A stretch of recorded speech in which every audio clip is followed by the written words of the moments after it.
Transform your life by letting go and unlocking new possibilities for personal growth. Imagine a man standing at the edge of a cliff. The wind howling around him. He clutches a heavy bag filled with stones. His fingers aching from the weight. Below him lies a vast ocean, shimmering with endless possibilities. But he cannot take the leap. The bag, though burdensome, feels safe, familiar. He whispers, "What if I need this? What if I can't let it go?" You and I have been that man at some point in our lives. We carry burdens, regrets, fears, grudges, or even the stories we tell ourselves about who we are. These weights keep us rooted in a version of ourselves that no longer serves us. But what if I told you that letting go of these burdens could transform not only your life but the lives of those around you? Would you be willing to take that leap? Let me share a story. There was a woman, a single mother, who lived her life in quiet resentment. She harbored anger toward the father of her child, who had abandoned them years ago. Every day, she replayed the betrayal in her mind. Each memory a sharp stone added to her emotional bag. One day, exhausted from the weight, she stumbled upon the words of Christ, "Forgive, and you will be forgiven." At first, she resisted. Forgiveness felt impossible. But slowly, she began to see forgiveness not as absolution for the man who hurt her, but as a gift to herself. She let go. And in that release, she discovered something profound: peace. Her face softened. Her laughter returned. And her relationship with her child deepened. The weight was gone. Letting go is not easy, is it? It's like unclenching a fist that has been tightly closed for years. But here's the truth: holding on to pain, fear, or resentment doesn't protect you, it imprisons you. Ask yourself, what are you clinging to right now that no longer serves you? What would happen if you simply let it go? When Christ said, "Come to me, all who are weary and burdened, and I will give you rest," he was speaking to the part of us that longs to set down the bag of stones. Yet we resist. Why?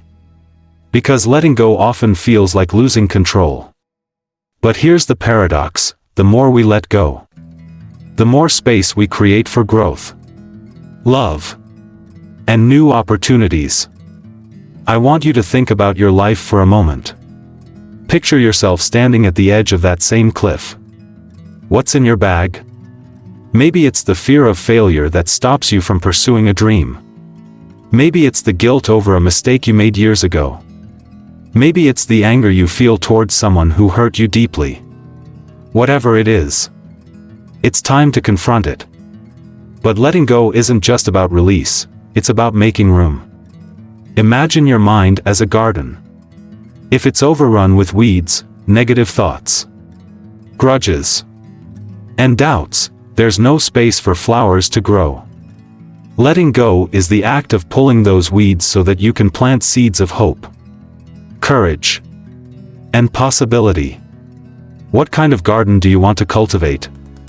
One of the most profound lessons Christ taught was the power of surrender.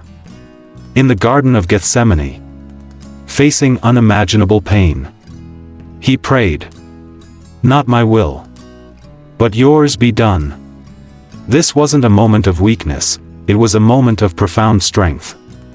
By surrendering to a higher purpose, he unlocked the ultimate possibility, the transformation of humanity. Now, let's bring this lesson to our lives. Surrender doesn't mean giving up, it means aligning yourself with what truly matters. It's about trusting that when you let go of what weighs you down, you create space for what lifts you up. But here's a question for you: are you willing to surrender what's holding you back to discover what lies beyond? I once met a man who had spent decades building a successful career. On the surface, he had it all: wealth, status, and admiration. But inside, he felt empty. One day, he attended a retreat where he was challenged to write down everything he was afraid to lose. The list was long: his career, his possessions, even his identity as a successful man. The facilitator then asked him to imagine his life without those things. At first, he panicked. But then, a surprising thought emerged: without all this, I'd be free to discover who I really am. This man didn't quit his job or give away his wealth. But he began to live differently. He prioritized relationships over achievements, purpose over prestige. And in doing so, he found a joy that had eluded him for years. By letting go of his attachment to identity and control, he unlocked a new possibility, a life of meaning. So, let me ask you, what are you afraid to lose? And what might you gain if you let go of that fear? When we hold on to the past, we limit our future. But when we let go, we open ourselves to transformation. Think about a caterpillar in its cocoon. It could resist, clinging to its old form out of fear of the unknown. But in surrendering to the process, it emerges as something entirely new, a butterfly.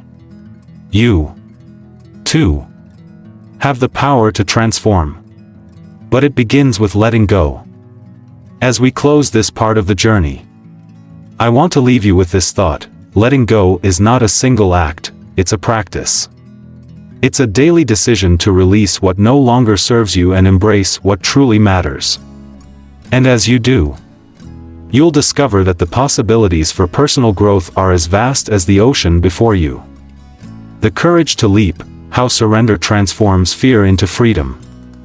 Let's return to the edge of that cliff, where you stand with your bag of stones, your heart pounding with the weight of decision. Do you leap into the unknown? Or do you step back into the safety of what's familiar? This is the defining question of transformation. And let me tell you a secret: the leap isn't about what's in front of you, it's about what's within you. Fear is the guardian of comfort. It whispers, "Stay where you are, it's safer here." But is it really? Comfort zones aren't places of rest, they're cages. They keep us trapped in old patterns, old beliefs, and old versions of ourselves. What if fear isn't a warning to stop but an invitation to grow? What if the very thing you're most afraid of is the door to your freedom? Consider Peter, one of Christ's disciples. When he saw Christ walking on water, he felt an impossible pull. "Lord, if it's you, command me to come to you on the water," Peter said. And Christ answered, "Come." Imagine the moment Peter stepped out of the boat, leaving behind the security of solid wood for the uncertainty of waves. That first step was a leap of faith, a surrender to the possibility that he could rise above his fear. Now, here's the thing: Peter didn't walk perfectly. When he took his eyes off Christ and focused on the storm, he began to sink. But even then, the lesson wasn't failure, it was trust. Christ reached out, pulled him up, and reminded him, "You of little faith, why did you doubt?" Isn't this the same for us? We fear falling. But even when we do, there's always a hand ready to lift us. Let me ask you, what is your storm? What waves of doubt or fear keep you clinging to the safety of the boat? And what would happen if you stepped out, even for a moment, to see what you're truly capable of?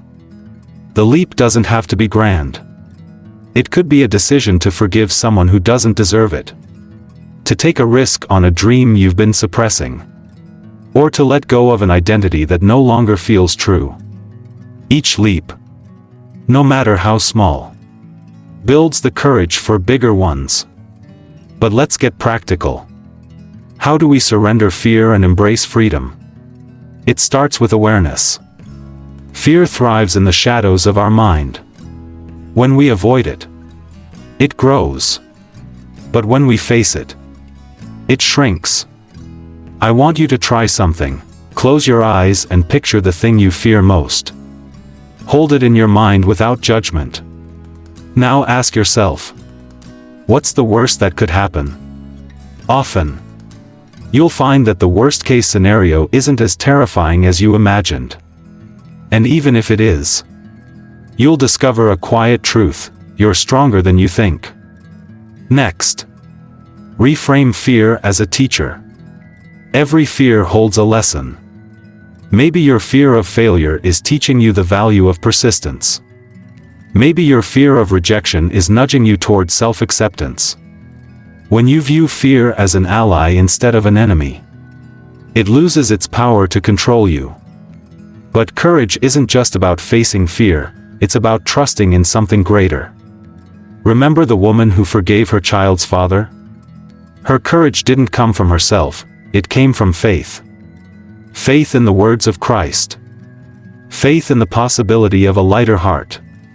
Faith that letting go would lead to something better. This is the kind of trust that transforms lives. Let me share another story.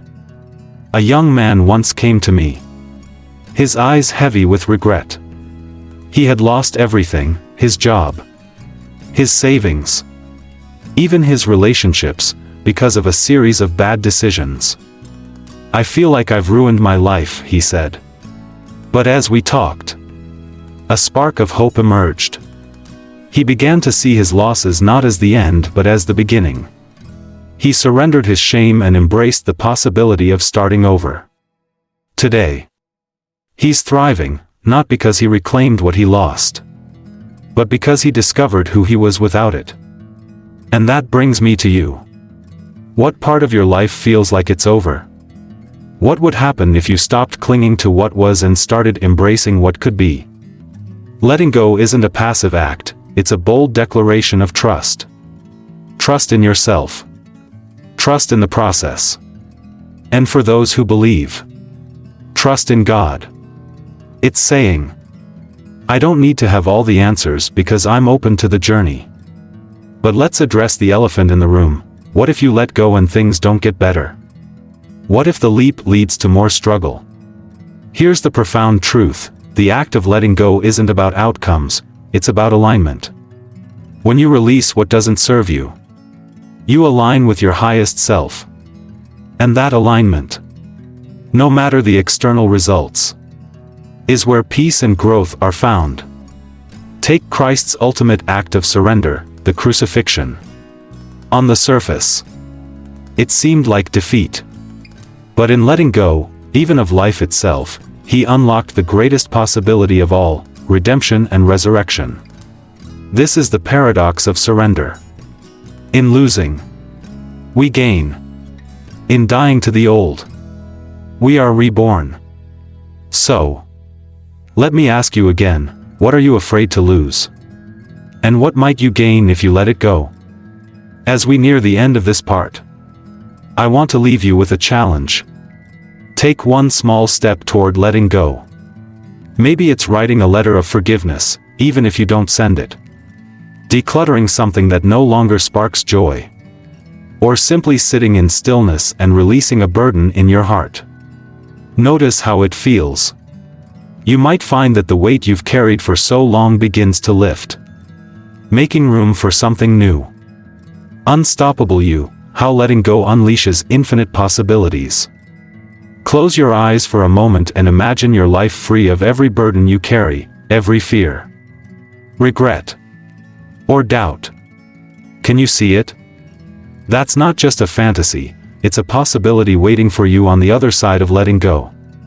And here's the incredible part: the moment you release what holds you back, you step into a life of boundless potential. The only limit is the one you impose on yourself. Think about this: have you ever seen a tree growing through concrete? Against all odds, it pushes upward, breaking through barriers that seemed immovable. That's what letting go does for you. It cracks open the hardened layers of fear, pain, and resistance, allowing your true self to rise. But the question is, what's stopping you? Sometimes it's not the fear of falling, it's the fear of flying. We're afraid of our own potential because stepping into it means leaving behind the comfortable excuses we've clung to for so long. I'm not ready, we tell ourselves. Or, what if I fail? But here's the truth, the only real failure is refusing to try. Let me share a story that changed the way I see letting go. There was a man who worked tirelessly to climb the corporate ladder, sacrificing relationships, health, and joy along the way. One day, he attended the funeral of a colleague, a man who had achieved everything he was striving for. As he stood by the grave, he overheard a conversation that shook him to his core. He worked so hard, someone said. But I wonder if he ever truly lived. Those words haunted him. He realized that his obsession with success had become his prison. That night, he made a radical decision. He resigned from his job and sold everything he owned to travel the world. At first, it felt like he was losing everything.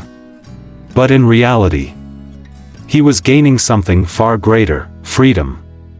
By letting go of his need for control, he discovered a life filled with adventure, connection, and meaning. Now, I'm not suggesting you quit your job and sell all your possessions, unless that's what your heart is calling for. But I am asking you this: what are you holding on to that's keeping you from truly living? And what might you discover if you let it go? The act of letting go isn't just about releasing the old, it's about embracing the new. Picture your life as a balloon. The more weight you release, the higher you rise. And as you ascend, you gain a broader perspective, seeing possibilities you couldn't see from the ground. Let's get practical again. How do you turn the concept of letting go into a daily practice? Start by identifying one area of your life where you feel stuck. Maybe it's a toxic relationship, a limiting belief, or even a physical clutter in your space. Write it down. Then ask yourself, what's the worst that could happen if I let this go? And what's the best that could happen? Here's a technique I've found transformative: the power of ritual. Create a symbolic act of release. Write down what you're letting go of on a piece of paper and burn it. Watch as the smoke carries your burdens away. Or stand by a river. Drop a stone into the water. And imagine it taking your pain with it. These acts may seem simple, but they're profoundly powerful. They signal to your mind and spirit that you're ready to move forward. Let me tell you about a woman I once met. She had been through unimaginable pain, betrayal, loss, and heartbreak. For years, she carried her suffering like armor, believing it protected her from being hurt again. But the armor was heavy, and it was suffocating her. One day, she decided to let go. She wrote down every hurtful memory, every grudge, and every fear. Then, she stood by the ocean and released the paper into the waves. As the water carried her words away, she said, "I'm free." That moment changed her life. She began to smile again, to trust again, to live again. And that's what I want for you. I want you to taste the freedom that comes with letting go. Because here's the truth: you can't control the past. And you can't predict the future. But you can choose how you live right now.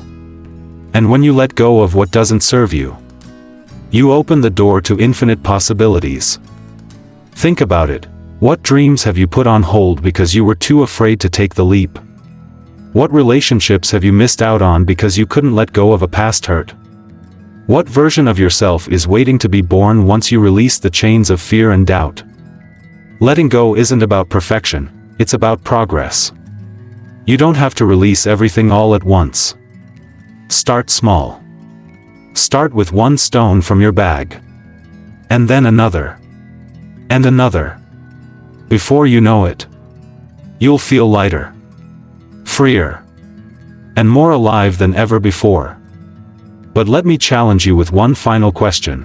What would your life look like if you truly believed in your own power to transform? Not just a little, but completely?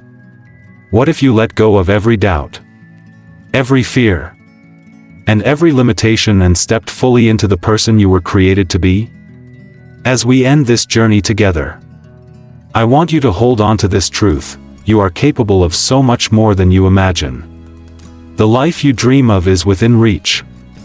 But it requires one thing: the courage to let go. And when you do, you'll discover that the possibilities are endless. The horizon is infinite. And you are unstoppable. Thank you for taking this journey with me. Now, it's your turn to act. What will you let go of today?